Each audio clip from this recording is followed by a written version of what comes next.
দর্শক আমি স্ট্যান্ডটা কিনতে আসছি।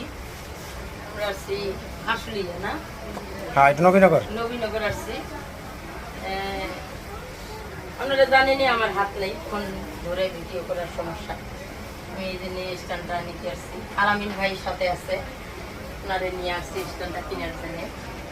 তাই স্ট্যান্ডটা কিনাতে কীরকম হইলো আমাকে একটু কমেন্টস বক্সে জানাবেন। আপনারা ভিডিওটা লাইক কমেন্ট শেয়ার করে দিবেন। স্ট্যান্ডটা কেমন সেটা বলবেন। আপনার সাথে সাথে যে ঘুরতেছে, যদি আপনার সাথে সাথে অটোমেটিক ঘুরে। ঘুরে অনেক সুন্দর স্ট্যান্ড। আমি যেদিক দিয়ে যাইতেছি, যেদিক দিয়ে এই যে আমি পিছনে দিয়ে গেলাম, পিছনে আসতেছে অটো অটো অটো স্ট্যান্ড কিনলাম। মানে আমি দোকানে বসে বসে ভিডিও বানাবো, কাস্টমার যতজন কি মাল দিতেছে একটা ঘুরে ঘুরে ভিডিওটা করতে পারি, এই জন্য আমার এটা নেওয়া।